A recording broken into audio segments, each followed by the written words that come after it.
Wanita Theravada Indonesia, Patria Pemuda Theravada Indonesia, Karakasaba Wihara Graha Buddha Manggala, serta para orang tua Sekolah Minggu Buddha Graha Buddha Manggala, para hadirin dan pengunjung BCS Mall yang berbahagia. Terima salam kasih dari kami, Soti Hotu. Namo Buddhaya. Hari ini saya happy banget loh, Fen. Kenapa tuh? Tahun ini kita masih bisa berkumpul merayakan Hari Waisak. Wah, iya juga ya. Kita masih bisa berkumpul di acara yang meriah ini dengan penuh antusias dan bahagia. Maka dari itu, kita ajak orang tua dan pengunjung BCS Mall untuk ikutin acara-acara yang akan diadakan oleh Sekolah Minggu Buddha Graha Buddha Manggala dengan tema Memperkokoh Persatuan dalam Keberagaman. Ngomong-ngomong, hari ini kita ada acara apa ya? Nah, ini nih, acara perdana Waisak kali ini kita bekerja sama dengan Mata Budi mengadakan talk show bertema parenting zaman now. Kemudian dilanjutkan dengan lomba mewarnai kategori PDTK sampai SD kelas 3. Setelah itu dilanjutkan lomba baca barita dengan peserta murid SMP dari kelas 4 sampai 6 SD. Baik, langsung aja kita awali acara pada siang hari ini dengan pembacaan doa yang akan dipimpin oleh Yang Mulia Bante Wirasarano, dan sekaligus Bante juga akan mengawali penyiraman lubang bayi Siddhartha.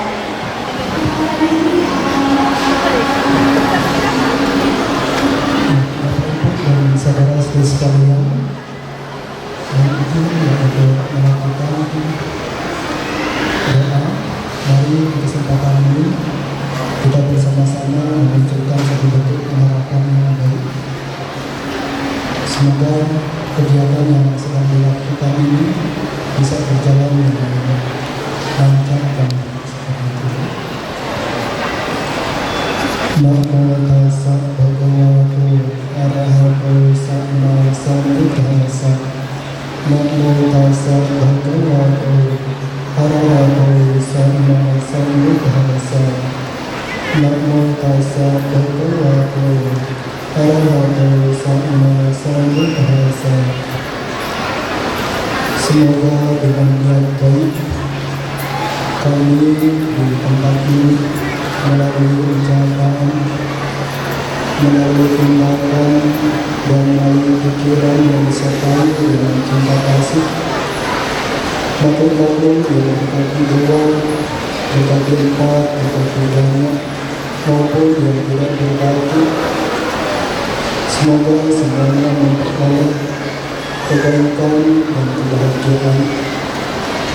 Hal baik semoga segera mendekat, dan hal yang buruk semoga segera menjauh.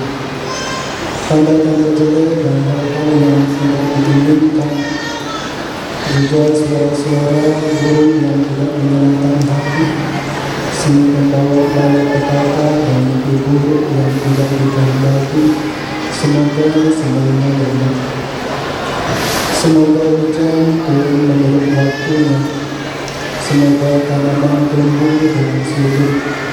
Semoga dunia menjadi makmur. Semoga pemerintah dan para pemangku jabatan bertindak dengan benar. Semoga aneka bencana yang menimpa bangsa dan negeri kita ini, juga negara-negara lain di dunia, semoga segera berakhir. Semoga acara Waisak Celebration yang dilakukan di tempat ini, yang akan dilaksanakan mulai dari hari ini dan besok, semoga bisa terlaksana dengan baik dan lancar. Semoga semua makhluk berbahagia, bebas dari mengganggu dan diganggu, bebas dari menyakiti dan disakiti, bebas dari menderita jasmani dan batin. Semoga semuanya dapat mempertahankan kebahagiaan dan kesejahteraan yang mereka peroleh.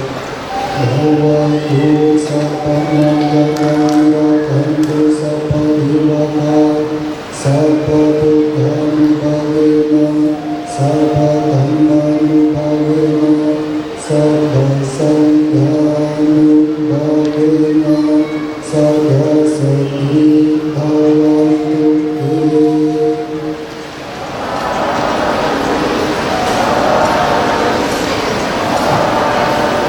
Demikian dari saya, terima kasih.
Evaluasi orang tua untuk anak zaman now. Dengan pembicara, Ibu Sri Dewi Amalia yang berprofesi sebagai psikolog dan juga merupakan pembicara di berbagai seminar, pelatihan di berbagai kota Indonesia. Baik, kepada Bapak Suhartono kami persilakan. Mari kita berikan tepuk tangan buat MC kita yang luar biasa. Terima kasih atas kesempatannya. Yang kami hormati Bapak Ibu sekalian, teman-teman KBTI yang kami hormati juga. Pada siang hari ini, tadi kalau adik-adik sudah membawakan pantun, saya juga tidak boleh kalah nih kayaknya. Jadi saya akan menyapa harus dengan pantun juga. Ya, kita mulai pantunnya ya. Bangun pagi ingat berolahraga, jaga kesehatan badan dan batinnya. Salam sehat, damai dan sejahtera. Terpujilah Sabda Namo Buddhaya. Wah, untung juga bisa pantunnya saya ya. Oke, Bapak Ibu, saya Suhartono selaku moderator pada hari ini sangat senang dan berterima kasih atas kehadiran Bapak Ibu di tempat ini. Mari kita belajar bersama-sama karena kebetulan kita hari ini hadir seorang pakar psikolog. Jadi kalau Bapak Ibu yang merasa bingung bagaimana cara mendidik anak di zaman sekarang, ini kesempatannya bertanya. Jangan dilupakan ya, ini kesempatan yang paling bagus untuk bertanya. Waktu kita diberikan kayaknya tidak sampai 1 jam lagi. Saya akan memberikan profil pembicara kita. Bapak Ibu semakin yakin kalau pembicara kita ini orang yang luar biasa. Sebentar, saya harus keluarkan dulu. Sebelumnya acara ini tadi sudah disampaikan ya, bisa berlangsung karena diselenggarakan oleh panitia dari Sekolah Ilmu Muda Geraha Muda Manggala, di mana disport oleh Sangga Theravada Indonesia, Wihara Geraha Muda Manggala, Wandani, Patria, dan Mangga Budi. Jadi kita tepuk tangan sekali lagi buat Bapak Ibu semua. Pembicara kita pada hari ini, beliau adalah seorang pakar psikologi lulusan Universitas Proklamasi Yogyakarta, lulus program Magister Psikologi di Universitas Tarumanegara Jakarta. Berhasil memperoleh berbagai macam sertifikasi yang teruji di bidang hipnoterapi, analisis tulisan tangan, master dalam analisa angka, master dalam pemrograman pikiran, master sebagai trainer dan leadership, serta membuat audit data pikiran. Luar biasa. Panjang ya. Ya. Dalam usia masih muda, ibu kelahiran tanggal 8 Agustus 1982. Lalu kita selisih sehari ini. Tapi tahunnya beda. Telah berhasil meniti karir sukses yang patut dibanggakan. Tahun 2004 sampai 2005 sebagai HR Manager PT Policem Indonesia Jakarta. Tahun 2006 sampai 2009 sebagai Eksekutif Personal Assistant Direktur PT Entertainment Indonesia atau Celebrities Fitness Indonesia. Perjalanan profesi beliau sampai sekarang ini aja deh, yang lama-lama saya tidak perlu ini ya, yang sekarang ini jabatannya aja udah banyak soalnya. Nanti saya baca hati suara kita. Sekarang ini sudah berbicara di berbagai pelatihan, seminar, dan workshop di berbagai kota besar di Indonesia. Sebagai narasumber tetap di Kementerian Agama Republik Indonesia. Sebagai konsultan sekolah di berbagai daerah di Indonesia, seperti Jakarta, Palembang, Bandung, Batam, Surabaya, wah banyak deh, semua kota lah. Ya. Sebagai tim asosiat psikolog BNN, Badan Narkotika Nasional. Sebagai tim asosiat psikolog Polda Kepri. Sebagai tim asosiat asesor Agung Podomoro Land dan Agung Kota. Sebagai tim asosiat psikolog Kementerian Keuangan Republik Indonesia. Luar biasa ya. Mari kita berikan tepuk tangan yang paling meriah untuk pembicara kita pada siang hari ini, Ibu Sri Dewi Amalia, SPSI, MPSI, psikolog, CHD, CHD, CNLP, CNL, SG, CNPO, asesor. Panjangnya luar biasa lagi. Selamat siang.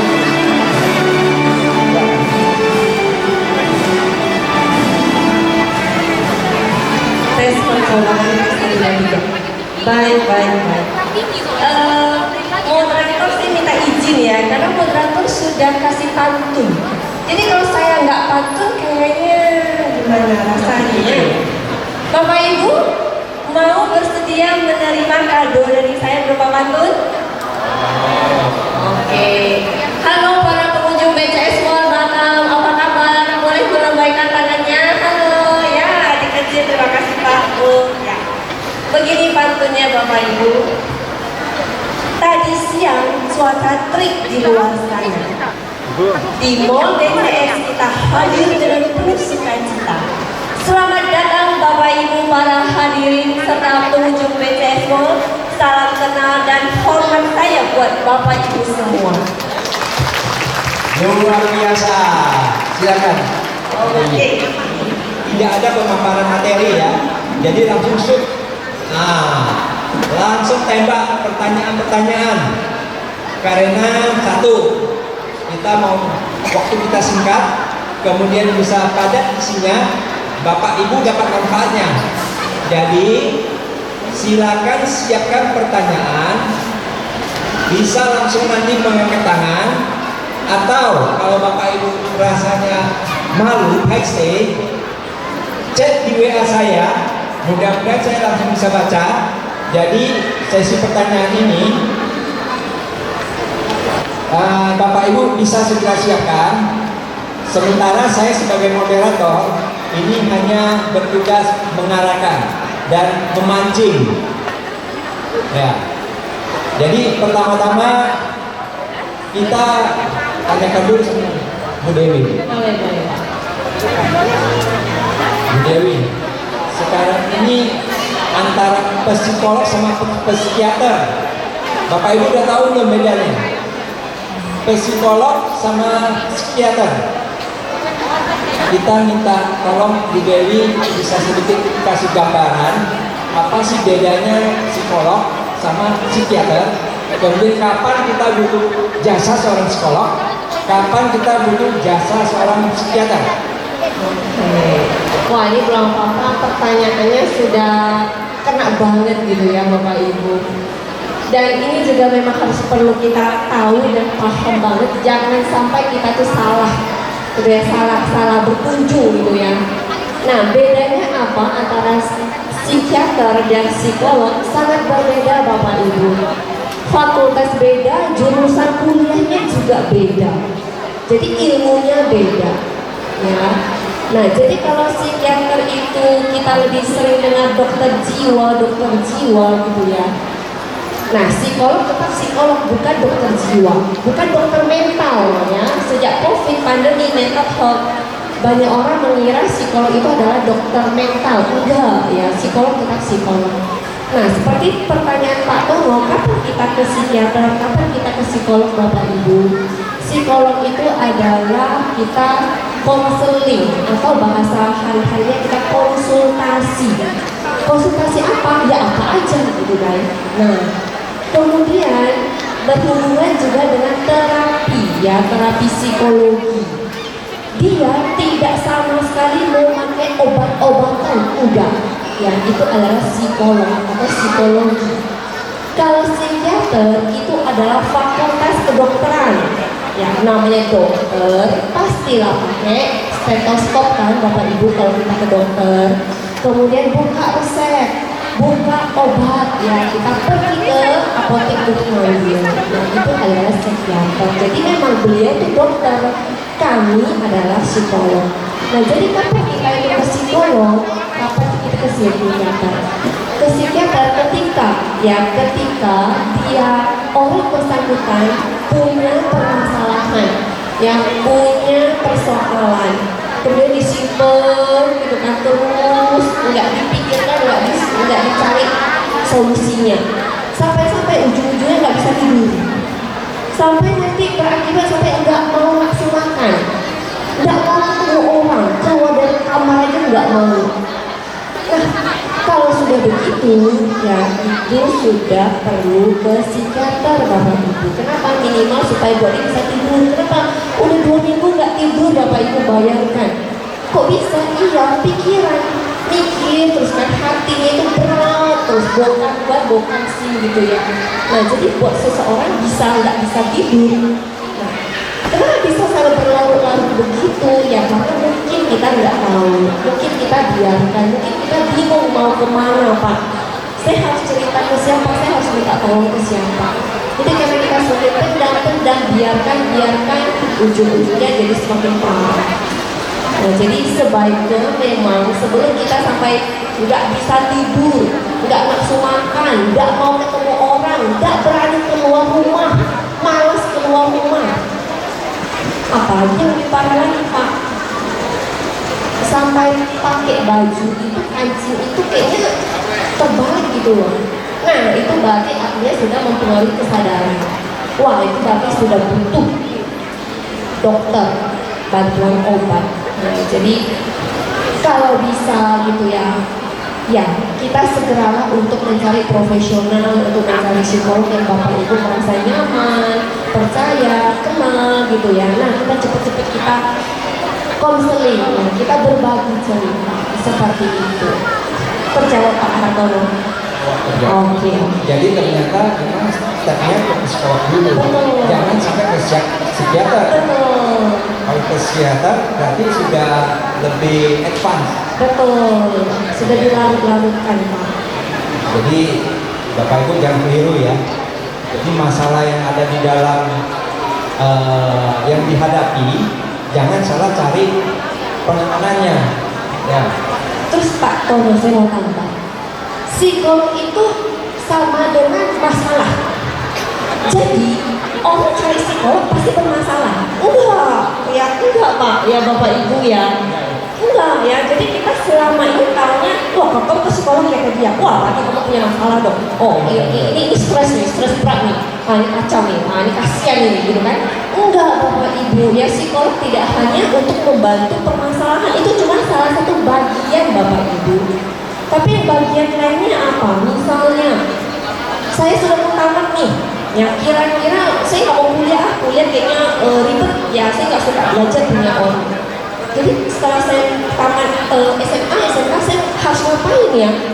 Itu boleh kita sharing dengan psikolog Bapak Ibu, ya kan? Apalagi anak-anak muda sekarang. Kenapa ya saya selalu ganti kerja? Kenapa saya selalu nggak betah ya? Kok sih cari kemana-mana kerja kok nggak ada yang cocok ya? Bisnis apapun kok nggak ada yang cocok ya? Nah itu boleh kita sharing ke psikolog. Nah itu kan bukan sebuah masalah, tapi itu adalah sebuah ya persiapan kita untuk hidup kita yang lebih baik. Seperti itu Pak Tono. Sudah jelas ya? Ada yang mau sudah mulai siapkan pertanyaan? Langsung mengajukan tangan karena waktu kita terbatas. Ini kita sangat beruntung Bapak. Kalau konseling dengan psikolog itu hitungannya jam, mungkin menit nanti kalau dibagi. Jadi kalau sekarang kita dapat kesempatan free. Jadi pertanyaan apapun segera bisa disiapkan. Saya mau tanya beliau. Ya kebetulan saya juga udah punya anak nih. Saya lihat anak saya 3 orang punya 3 karakter yang berbeda. Pasti Bapak Ibu ya. Mereka ini seharusnya kapan kita mulai, kan kita bicara pola asuh nih. Sebenarnya kapan mulai kita sadari kita harus mengasuh anak kita itu sejak dini supaya nanti sesuai dengan yang kita harapkan. Ini pertanyaannya menantang ya Bapak Ibu ya. Kalau Pak Tono tanya kapan gitu ya, jawaban yang paling pas itu adalah ketika suami istri sudah memutuskan mau punya anak. Dari situ sudah harus mulai. Itu Bapak Ibu, itu yang paling pas. Bukan dari nol ya, dari minus ya. Ya betul. Ya dari pasangan muda yang sudah jadi suami istri. Nah, pengantin baru kan, kayaknya dia mau punya anak nih. Itu sudah harus dipersiapkan Pak. Dari situ sebenarnya. Ya.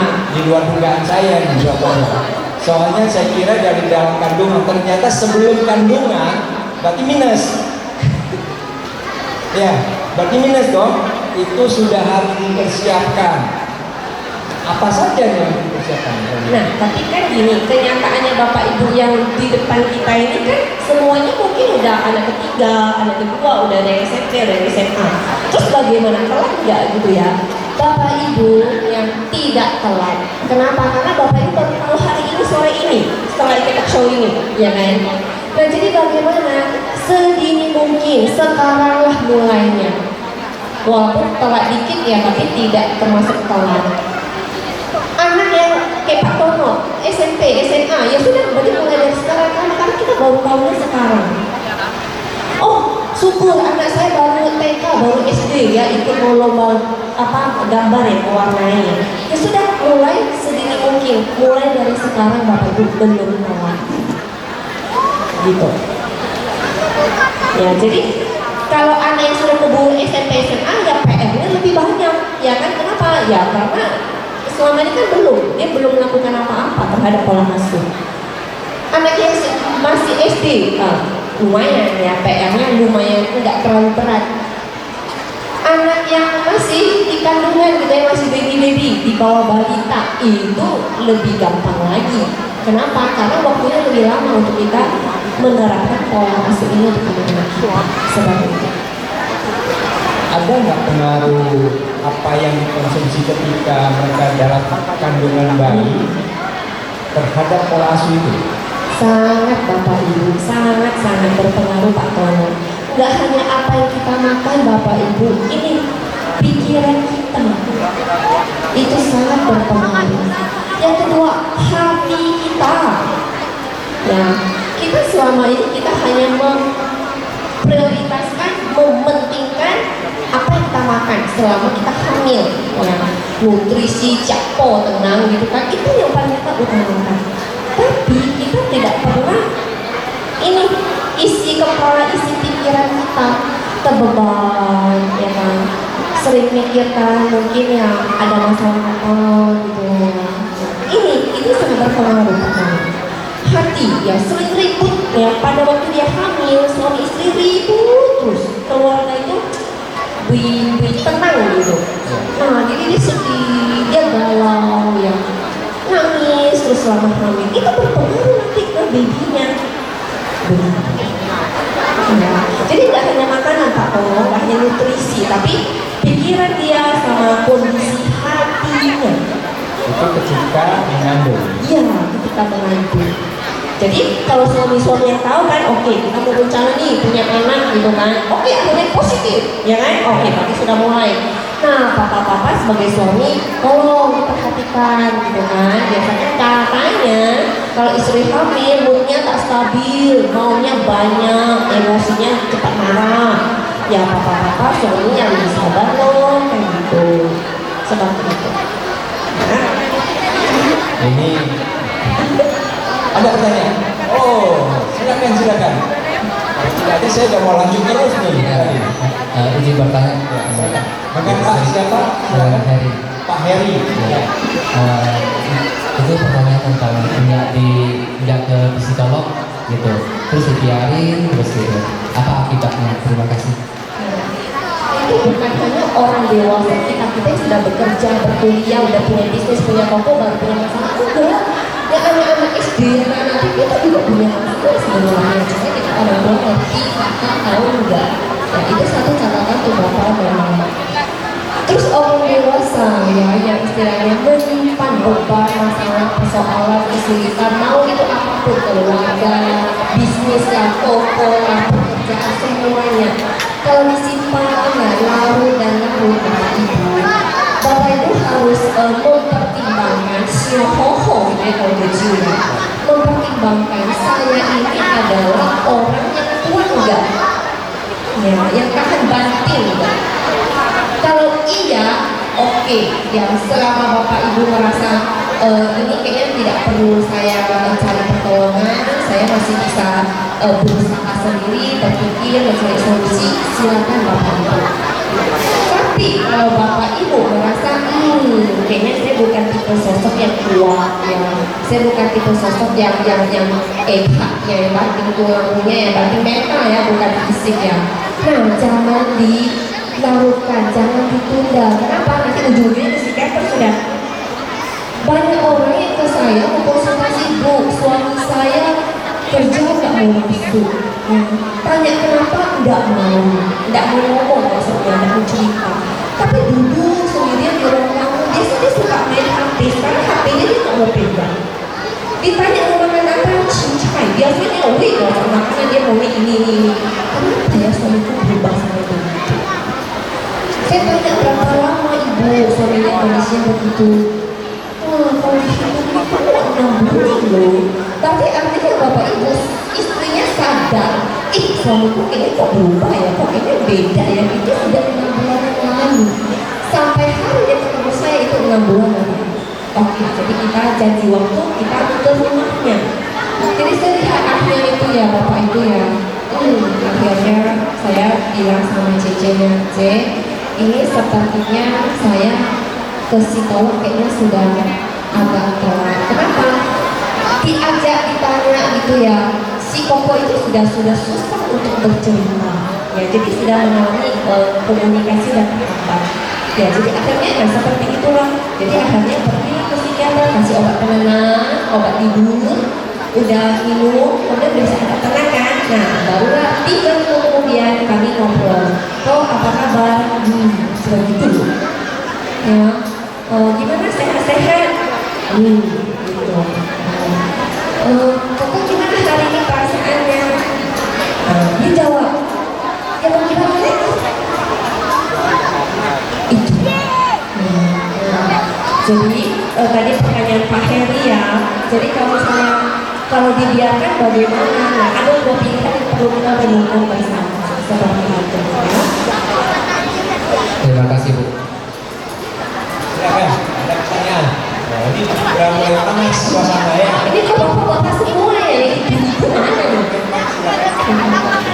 Di bawah SD kelas 3 melarang untuk bermain HP karena sekarang ada anak kecil yang matanya udah mulai rusak kan. Cuman kalau kita melarang itu dampak, apakah ada dampak negatifnya sedangkan sewaktu dia berkumpul atau barangkali kita kumpul sama saudara, anak saudara sebenarnya main gitu, ada teman dia juga main, kita melarangnya yang karena saran dari dokter nggak boleh gitu. Jadi cara kita handle atau meminimalisirkan dampak pada psikolog gimana? Kita sebagai mama kita perlu, karena kan sudah kelas 3 SD ya Pak Tomo ya. Jadi kelas 3 SD itu sudah bisa diajak berpikir ya, sudah bisa diajak relaksasi. Nah, berarti kita harus kasih pemahaman yang sebesar-besarnya itu gitu ya. Kenapa papa mama itu tidak kasih, misalnya Dewi nggak kasih Dewi, kenapa pegang HP terus? Nah, karena tuh Dewi dengar sendiri kemarin ke dokter pesannya apa? Nah, jadi kalau Dewi pegang HP terus nanti matanya semakin buruk. Nah, tapi kalau Dewi tidak pegang HP terus-terusan, suatu hari matanya bisa lebih baik dari sekarang. Nah, itu kan tentunya siapa? Itu pasti pengertian pemahaman kenapa dia tidak boleh terlalu banyak, bukan? Dewi, bisa ya? Lupa ya dokter pesan lo apa? Lo mau semakin parah loh, nanti nggak punya mata loh. Ya iya, bukan begitu caranya mengarangnya ya. Tapi kita coba ya, dengan usia anak, bahasa anak kelas 3 itu sudah gampang kita jelasin. Dia sih ngerasa iya ya, mata saya sering sakit, ada sering perih gitu kan. Kita kasih tahu ke kan. Nah itu kenapa bisa begitu Dewi? Karena kamu sering kasih tahu. Ya kan kalau tidur ya, jangan lampu gelap-gelap, orang gelap-gelap lu masih cuma main HP, nonton HP di bawah selimut dan nah itu kan dibantu. Nah jadi anak kita, oh ya aku saya dulu nggak kuat, nggak sehat gue, dan kata-kata apa-apa, jadi akhirnya saya sekarang begitu. Nah, mama, ini pertanyaan bagus ya, itu tentang gadget HP. Nah, papa mama kadang kita sebagai papa mama adalah penyumbang atau penyebab terbesar anak itu ketagihan HP. Nggak bisa lepas HP. Siapa yang salah? Jujur, kita sebagai papa dan mama. Iya kan? Kita sibuk itu mau masak, ya sudah HP ini kaki kurang kesel. Ya nggak usah ganggu mama. Dia mau main sama kita, mama main dong, ini mau main masak-masak yuk. Aduh, mama lagi capek loh ya, kamu main sendiri aja ya. Terus dia bilang, mamanya juga lagi TikTok, lagi tidur, tapi capek. Jadi anak TK aja ngerti loh, mamaku aja lebih minta saya dengan HP daripada dia bersama saya. Nah, Bapak Ibu, pertanyaan untuk Bapak Ibu, kapan pertama kali Bapak Ibu kasih gadget ke anak-anak? Di Batam, saya sering sekali melihat ya, kita di foto, makan bareng gitu kan, anak duduk masih di baby chair. Ya kita suapin, atau pembantu yang suapin, kita suapin. Tapi anak-anak kita di depan baby chair itu ada ininya. Ya kan, ada pepnya. Jadi anak kita itu baru umur 2 tahun, 3 tahun gitu ya, dia lihat ke Cocomelon lah ya, ke apa ya kan, maksud berapa gitu. Jadi dia nggak tahu dia tuh makan apa, mulai suapin apa dia nggak tahu. Paling pokoknya makan kan sama papanya ngobrol, coba dikit nanti buka ya Allah, itu pola mamanya juga main HP. Ya Bapak Ibu, jadi sebenarnya soal HP itu memang papa mama itu sangat menjadi penyebab utama ya. Bagaimana pertanyaan tadi? Tapi memang kebanyakan Terjawab nggak Pak Sepa? siapa ya? Belum sempat sampaikan namanya ya. Ada pertanyaan lagi? Silakan.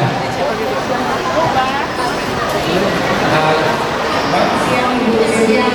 Perkenalkan nama saya Renta dan saya sebenarnya belum ibu-ibu, saya baru 22 tahun, tapi saya sangat tertarik dengan materi parenting ini ya, pola asuh ya.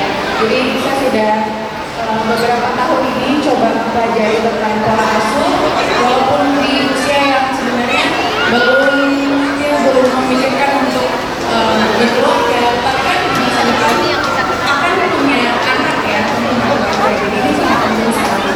Pertanyaan saya, misalnya calon orang tua ini memiliki ingatan akibat keterlibatan pola asuh di masa kecil oleh orang tuanya, karena tiap zaman punya pola asuh yang berbeda. Orang tua mungkin menganggap kalau pola asuh seperti itu sudah paling tepat, tapi ternyata memberikan banyak sekali trauma sampai si anak ini dewasa.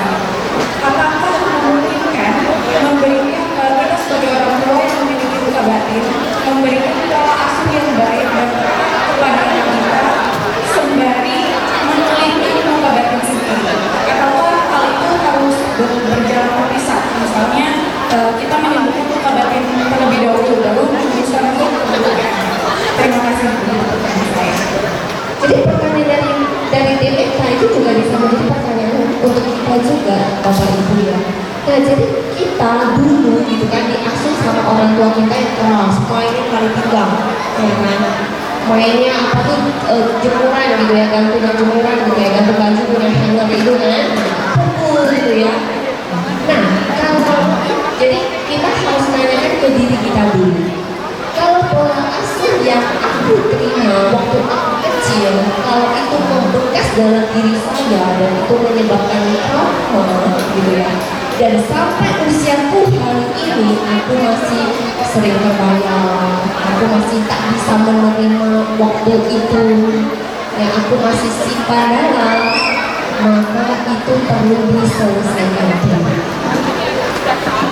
Tapi ya, banyak kan kita yang zaman-zaman dulu memang pakai kekerasan punya pola asuhnya.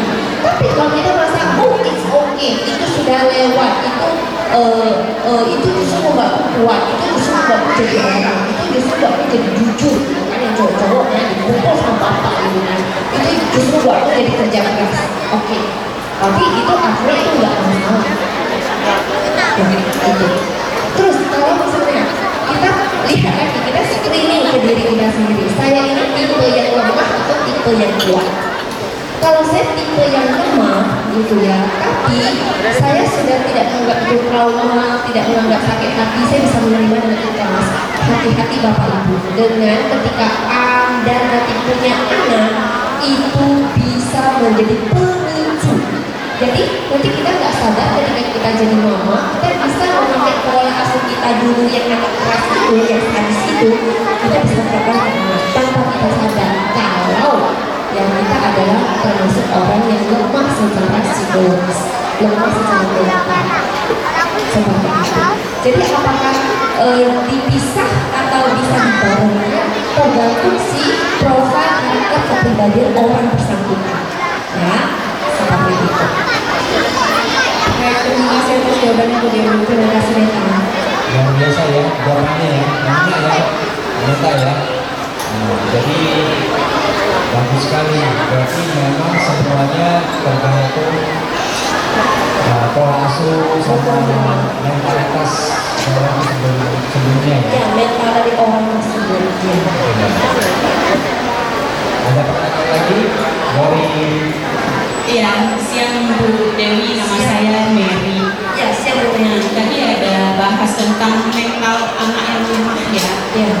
Saya ada anak saya TK, jadi dia termasuk anak yang lemah mentalnya, cewek cowok. Jadi dia kalau di sekolah pun atau di tempat les pun, kalau misalnya dia nggak bisa nulis atau lambat, ditegur sama gurunya, cepet kamu gitu, atau gimana, dia langsung down mentalnya. Udah itu balik dari sekolah atau tempat les, nggak mau lagi pergi, nangis. Habis itu mami ikut aku pergi lah mami kasih tahu miss Junam lambat nulisnya, nggak bisa kalau yang susah-susah gitu. Ataupun di daycare pun dia kayak gitu juga, nggak bisa ditegur dikit dia langsung down dan nggak mau pergi, nangis dan segala macam. Jadi sudah sering saya sounding, nggak apa-apa, itu pasti kamu belajar terus, nanti kamu pasti bisa. Semua harus belajar, kalau tidak belajar ya nggak bisa. Disounding terus tapi dia tetap ikutnya ikut, kalau gitu dikit mewek gitu, dia nggak mau ke sekolah dan segala. Jadi gimana Dewi caranya biar kita bisa menguatkan mentalnya dia gitu. Kami termasuk rajin, terus dia juga kalau mau menang gitu, pokoknya dia harus benar gitu. Jadi kalau dia salah, dia otomatis dia down, dia nggak bisa menerima gitu. TK ya? TK. Bapak itu dengan anak TK loh, lihat ya, sudah bisa seperti itu ceritanya, ya kan? Nah makanya anak TK aja nggak masalah gitu ya, kayaknya masuk TK juga dia, ya. Nah tadi Bu siapa namanya? Dewi. Iya ya, Bu Mer, gitu ya. Nah kalau anak Bapak Ibu ya, kalau anak ya sudah inisiatif, sudah cerita, Ma, minta tolong dong, kasih tahu gurunya. Kalau saya memang nulisnya agak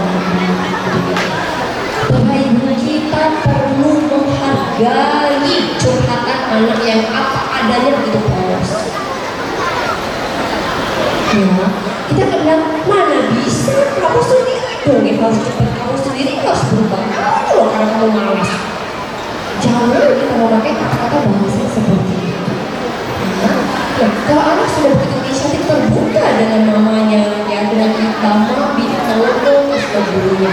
Jadi Dewi, ya mama tahu Dewi juga tulisnya agak belum cepat. Kita jangan bilang lambat, enggak. Tapi mama tahu Dewi tulisnya belum cepat. Guru sering bilang lambat kan. Oke, mama akan cari waktu ke sekolah kasih tahu Dewi. Tapi mama lihat selama ini Dewi di rumah itu rajin, yang sering latihan menulis. Nah itu Dewi harus terus lakukan seperti itu. Kenapa? Karena dengan Dewi tulis terus, ya tulis latihan terus, itu akan menambah kecepatan. Jadi Dewi harus berpikir, kalau saya tulis terus, rajin terus, latihan terus, nah ini pasti akan cepat, pasti.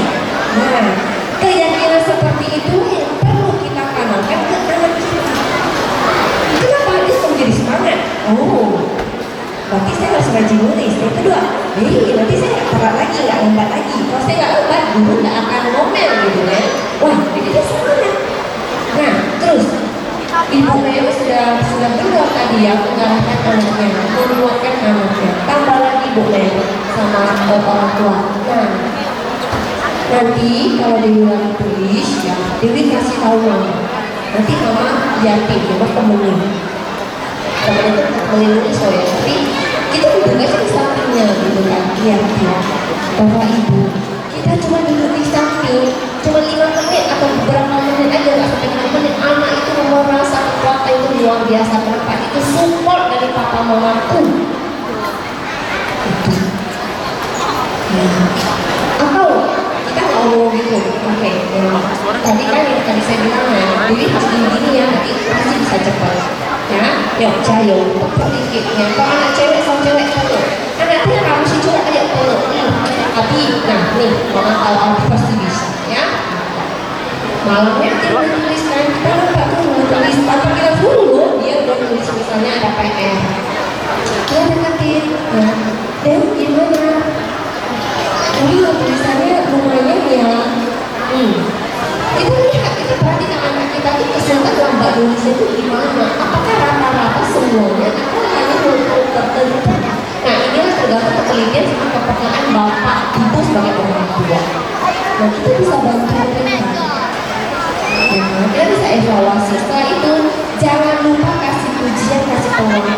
basa-basi loh ya Rin. Wah akhirnya selesai juga. Aduh mama senang banget loh Dewi ternyata sudah selesai ya. Terus besok mama apa-apa. Nah ini Dewi mulai tulis ya 7.15 kan. Oke mama mau lihat jam berapa nanti udah selesai dulu tuh jam berapa. Oke katakanlah 7.45 baru selesai setengah jam. Nah, enggak apa-apa ya, besok malam kita coba lagi. Kalau anak itu 7.45 lebih cepat 5 menit atau cuma 3 menit atau cuma 1 menit lebih cepat, tentang itu adalah perubahan yang sangat positif untuk anak kita. Kita perlu menguji dia. Hebat 1 menit, besok pasti bisa tambah lagi 1 menit. Walaupun itu kita 1 menit ada apa-apanya gitu loh.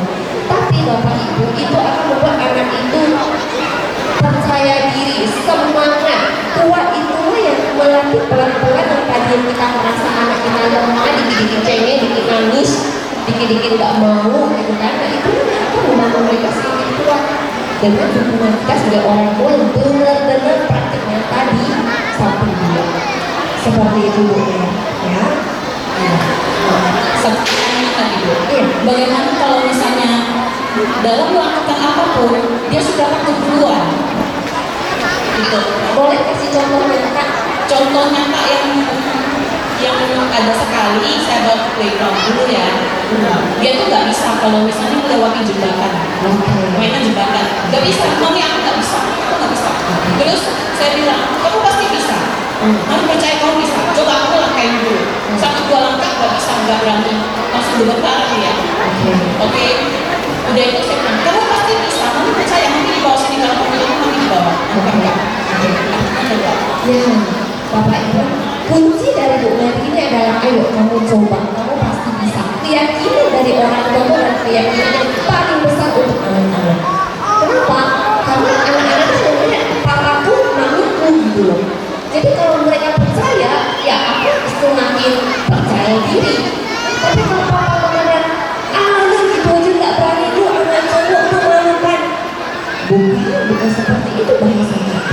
Tapi justru yang positif kayak tadi Bu Mary bilang. Nah ketika dia sudah 1 langkah 2 langkah ternyata gemeter, dia memang nggak berani gitu kan. Boleh cara Bu Mary sudah tepat.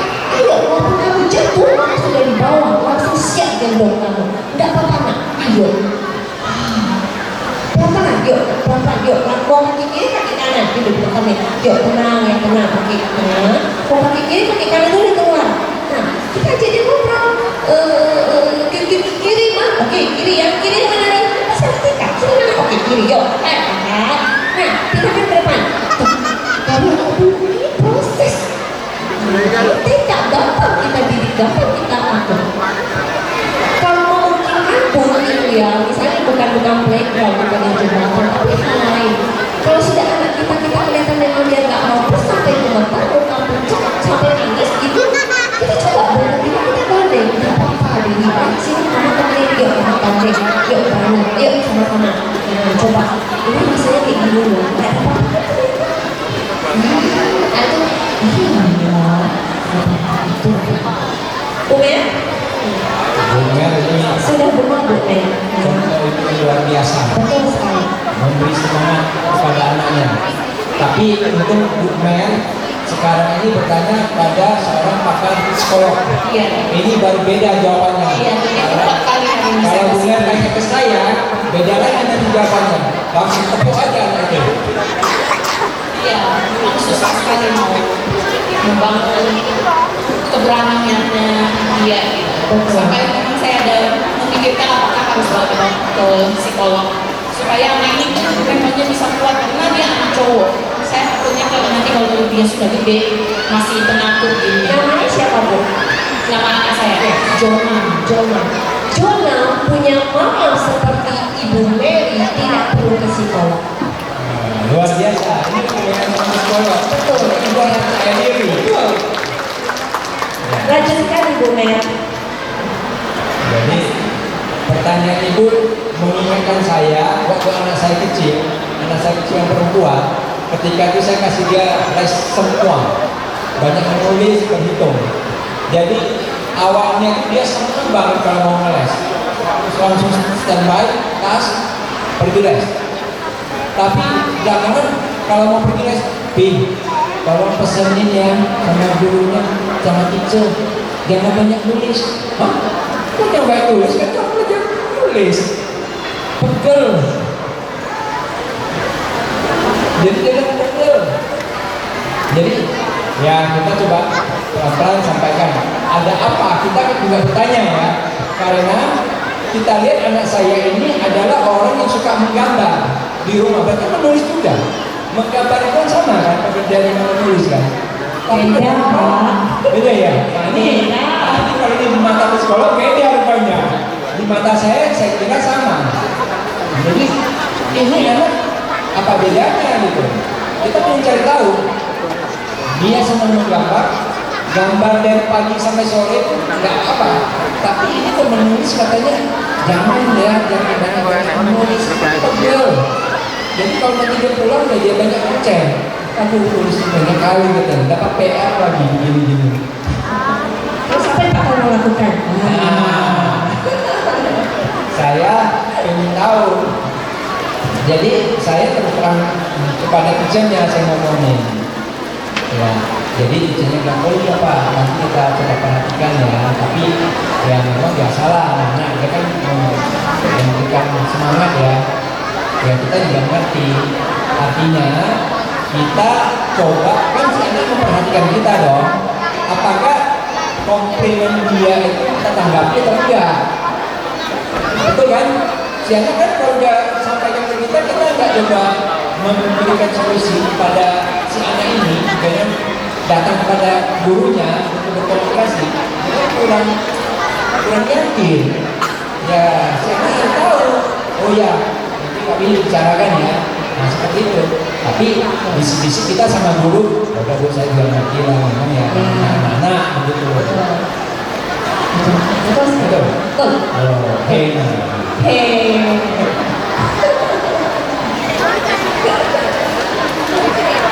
Oke. Ada pertanyaan lagi dari pemirsa, dari Bapak Ibu? Ini kesempatan bagus, sudah terbatas. Ya satu pertanyaan lagi mungkin ya. Oh, tinggal satu ya.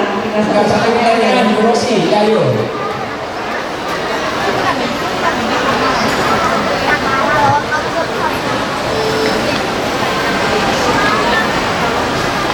Nah ini ibu juga belakang ada satu nih ya. Kacamata Pak Dalton. Oke, selamat siang sebelumnya Bu. Siang ibu. Pak Soehartono dan ibu-ibu semuanya, bapak-bapak, nama budaya. Nama saya Bu Rosi. Ini sih sebenarnya ganjelan hati ya. Ceritanya mau curhat sedikit. Apakah jika anak kita yang sudah berumah tangga, dia punya mindsetnya Bu, kok mempunyai seorang anak adalah sepertinya berat. Bagaimana saya untuk mendorong, untuk meyakinkan bahwa ini adalah sebenarnya wajar. Kamu mempunyai keturunan, kamu juga masih bisa karier. Nah di sini dari satu sisi putri dan putra saya itu sepertinya karier ini maunya nomor satu. Jadi kita untuk meyakinkan ya sebagai orang tua ini bagaimana Bu? Ini curhat sih sebenarnya ya. Terima kasih. Putra putriku dua-duanya begitu. Punya kesempatan, punya kesamaan kalau yang itu ya momongan itu kayaknya urusan kedua gitu. Hampir. Jadi ini yang nomor 2 justru yang putri ya, karena karirnya bagus. Jadi dia merasa punya anak kok kayaknya nanti aku berat loh Ma gitu. Dan ini sudah tahun ketiga perkawinan dia. Berarti sebenarnya dia mau, cuman oke, ya, jadi saya mau gimana bisa sharing ke anak ini, handle on, maksudnya dengan hati. Gimana caranya membuka pikiran dia bahwa itu adalah sebenarnya kewajaran gitu. Untuk kesiapannya kira-kira bisa berapa tahun gitu loh. Kesiapan Biar itu anak bisa menerima bahwa memang ya kita seorang calon ibu gitu. Tidak selamanya kamu karier nomor 1 dan anak itu tidak perlu. Terima kasih Bu, terima kasih Bu Ros. Ya, Bapak Ibu, kalau kita nanti sudah berusia lebih senior ya sebagai orang tua, kita sudah berkeluarga juga. Memang ya, zaman sekarang memang banyak sekali pasangan yang terkadang namanya anak keturunan ngomong itu kayaknya bukan yang pertama, itu bukan tujuan pertama. Yang penting kalau berdua happy, uang nggak kurang, ya bareng. Nggak kecuali ya sudah dulu gue itu anak muda sekarang Bapak Ibu. Nah, kalau untuk ini bagaimana? Yang pasti pendekatan Bu Ros terhadap anak laki maupun anak perempuan berbeda, pasti ya. Nah, lebih enak ke anak yang siapa nih yang lebih dekat dengan Bu Ros? Yang anak cowok atau anak cewek? Itu kemungkinan untuk sesuai dengan harapan kita tuh lebih cepat dan lebih tinggi. Itu dulu yang kita deketin. Oke. Nah, terus kita perlu tahu dulu Bapak Ibu penyebab dia enggan ya bukan menjadi prioritas punya anak itu kenapa? Itu dulu satu. Harus kita tahu dengan jelas, detail, rinci sampai ke dalam dirinya. Kenapa? Nah, dari situ kita sebagai mama, kita sebagai orang tua, kita bisa lihat, bisa evaluasi. Oke, alasannya ini. Dan kita lihat dari alasan ini bisa nggak kita cari solusi. Kalau bisa, berarti kan selesai sudah.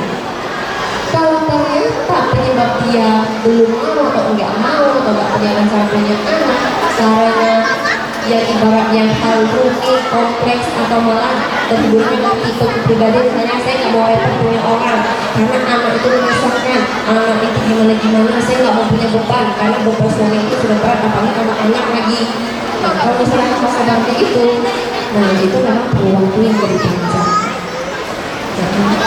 Jadi cari dulu penyebabnya apa, apakah penyebabnya itu bisa kita setel, kita cari solusinya gitu ya. Terus anak yang lebih dekat dengan kita itu yang kemungkinan berhasilnya dan waktunya tidak perlu panjang. Nah, terus kalau untuk cewek, apalagi kalau anak cewek itu dekat dengan kita, nah kita boleh cerita ketika kita jadi ibu, dia masih kecil, masih baby, cerita mama dulu juga begitu. Kerja berapa harus bantu orang nyuci baju lagi. Iya, kamu juga nggak pernah anggap kamu sebagai beban.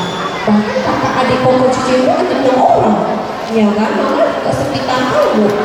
Nah, kita boleh menceritakan banyak kisah kita dulu yang nggak gampang, yang sangat berharga itu kita bagikan. Baru kita masukkan kenapa anak itu perlu ada. Masukkan itu. Jangan kenapa anak perlu ada, itu bukan yang pertama, tapi pengalaman kita dulu, susahnya kita dulu. Dan itu harus memakan waktu cukup lama, dari hati ke hati lah, dari sini gitu kan, seperti itu. Nah, kita juga boleh menambahkan lagi, jangan sampai gitu kan, karena yang namanya usia produktif punya anak untuk kita wanita itu ada batasnya. Ya. Jangan sampai sekarang belum pengen, suatu hari ini sudah pengen, usiamu sudah bahaya, ya kan? Apalagi nanti ternyata istri sudah pengen, ternyata nggak positif, nggak hamil. Nah, jangan sampai hari itu datang. Nanti kamu akan jadi pikiran, jadi terbeban. Jadi kalau mau, ayo nggak usah tunda. Seperti itu. Biarlah alami. Nah, biarlah Tuhan yang merencanakan. Seperti itu. Oke, terus? Oke. Jelas ya, durasi ya. Waduh. Ini harus tanda panitia dulu. Ibu yang mau ada satu antri. Ya, cuman kita harus bagaimana panitia kita ini? Satu pertanyaan ya, yang belakang ya, karena udah antusias menunggu kasihan kalau udah dijawab. Halo, selamat siang Bu Dewi. Mau tanya, bagaimana cara kita mengontrol atau melampiaskan emosi? Cara kita mengontrol anak itu gimana emosi kita supaya enggak kena gitu. Di saat kesabaran kita sudah habis, udah mencoba sabar, tapi kalau misalnya ngomong ke anak, kita nggak main pukul, tapi kita kayak main ngomel gitu, ngomel terlalu banyak juga kayak nggak bagus. Jadi kita kadang bingung gitu harus gimana gitu. Nah gitu Bu siapa? Lina. Bu Lina. Oke baik Bu Lina. Nah Bapak Ibu, masalah emosi ya saya yakin Bapak dan Ibu sebagai papa mama itu memang makanan sehari-hari. Bapak Ibu harus tahu dulu, harus pisahkan dulu emosi saya ini karena memang saya hampir emosi karena melakukan sikap perilaku anak itu, atau emosi karena memang saya lagi pecek, lagi busuk, lagi bembut. Kalau kita lagi pecek, lagi busuk, lagi bembut kan memang kita bawaannya emosian, mudah tersinggung, mudah meledak, mudah marah, mudah komen, seperti itu. Nah kita harus pisahkan dulu, ini karena kita sendiri atau karena ulang anak. Nah, kalau karena kita sendiri Bapak Ibu, gampang. Caranya adalah kita harus clear, sadar secara pikiran bahwa ini saya lagi emosi, saya lagi bembok, saya lagi stres, lagi pecek itu karena urusan saya sendiri. Ini adalah anakku, putriku, anak cowokku. Beda. Jadi saya nggak boleh karena saya pribadi emosi, terus saya ngebiasain anak. Gara anak-anak berikuan, gara-gara anak-anak kalau nggak mau mati, anak-anak segala macam bangun, ya fair gitu Bapak Ibu. Jadi kita mau menanamkan pikiran kita, ya itu kalau memang dari kita sendiri yang tak stabil. Tapi kalau karena ulah anak yang membuat kita emosi, papa mama, seorang papa dan mama, seorang orang tua itu wajib satu SABAR.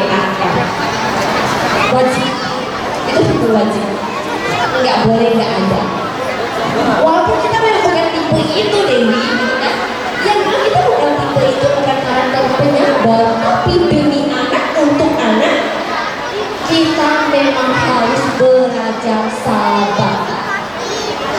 Harus, itu dulu yang menjadi prinsip kita sebagai orang tua. Kenapa? Demi anak. Kalau kita nggak sabar, efeknya nggak anak. Kalau kita nggak sabar, kita lampiaskan ke anak, kita pakai emosi dalam pola asuh ke anak, ujung-ujungnya anak juga akan seperti kita. Dan nanti ketika dia SMP, ketika dia SMA, dia udah puber, wah dia pasti akan menjadi orang yang dikit-dikit langsung marah, dikit-dikit bentak, dikit-dikit banting pintu. Sangat-sangat kasar. Kenapa? Karena dari kecil memang sudah dipola asuh seperti itu oleh orang tua. Saudara ini dipisahkan dulu. Kenapa jangan supaya pola asuh anak itu tepat, supaya nanti ujung-ujungnya bukan kita yang supaya sendiri karena pola asuh kita. Kenapa? Karena juga kita sebagai penyebabnya ketika dia masih kecil. Ya, begini.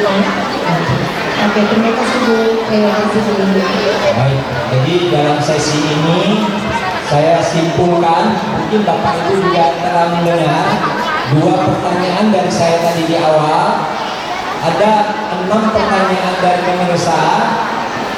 Waktunya sudah tidak mencukupi. Maaf. Nanti dikomplain panitia. Nanti nyusul aja ya.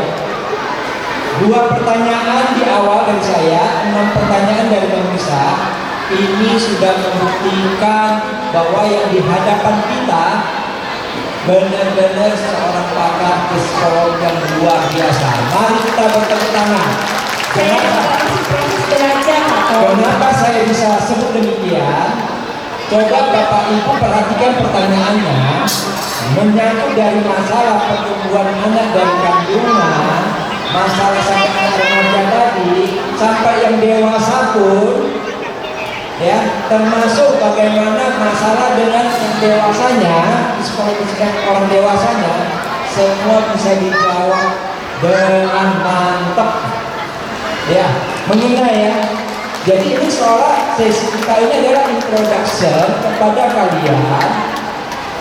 Jangan cari psikolog yang lain yang kalian berjelas kalau itu biasa konseling ya. Ngantri loh, sabar nggak ngantrinya? Nah, ini butuh kesabaran lagi tadi. Tadi udah disuruh baca kesabaran ya. Oke. Jadi sebelum saya tutup sesi ini, kita sangat ingin satu closing statement dari Dewi ya, 1 menit aja closing statement. Bapak Ibu, ketika kita sudah memutuskan ingin menjadi orang tua untuk anak-anak kita, jadilah orang tua yang benar-benar orang tua. Dan dalam arti kita harus benar-benar memperhatikan, belajar, mengevaluasi, menyesuaikan diri karakter gaya pribadi kita terhadap pola asuh yang tepat untuk anak kita, supaya kelak ya anak kita ketika dengan perkembangan usia mereka, perjalanan mereka, remaja mereka bisa lancar, mereka bisa senang, happy, mereka stresnya ketidaknyamanannya bisa dihilangkan. Ya itu kan harapan kita sebagai bapak dan ibu. Jadi kita juga perlu belajar terus sebagai orang tua baik. Banyak ilmu di luar sana yang kita tinggal bayar, kemudian dapat gelar, dapat titel. Tapi tidak ada ilmu yang mengajarkan kita untuk menjadi orang tua. Jadi kita harus benar-benar belajar sendiri untuk menjadi orang tua. Jadi kalau ada kegiatan parenting dimanapun Bapak Ibu, luangkan waktu. Yang saya lihat tidak hanya Batam, tapi Kepri Bapak Ibu. Ya Kepri, antusias orang tua untuk ikut parenting itu minim sekali. Ya paling berapa persen saja, berapa? Ya seperti itu ya. Jadi tapi hari ini ya pertanyaan dari Bapak Ibu benar-benar luar biasa. Bapak Ibu betul seorang pembelajar mau menyesuaikan punya orang tua demi anak yang bermasalahnya, bukan saya karena materi dan makanan. Berarti itu yang katakan tadi salah, karena mereka belum bertemu dengan psikolog Anda. Ternyata pertanyaan-pertanyaan itu ada tersimpan di dalam hati. Sekarang mereka ketemu psikolognya. Ya luar biasa ya, tepuk tangan lagi sekali lagi. Pak tutup ya. Aku menutup dari saya dulu ya. Oh dari itu. Ya dari saya dulu. Bapak kan MC, moderator. Oh iya. Moderator buka tutup. Ya saya dulu. Ya, Bapak Ibu ini ada pantun. Agama Buddha mengajarkan tentang kerukunan. Selama ini kita terus menjaga bersama. Selamat Waisak 2568. Semoga kita semua sehat dan berbahagia. Luar biasa. Nah, kalau gitu saya harus pantun nih. Oke. Karena tadi saya pantun komunikasi saya sebagai moderator. Sekarang pantun penutup sebagai moderator juga. Kalau ada semut di ladang, bolehlah kita menumpang mandi. Mohon maaf, waktunya tidak panjang. Lain kali kita ketemu lagi. Oke, terima kasih. Terima kasih, kita kembalikan sesi ini kembali kepada MC kita luar biasa.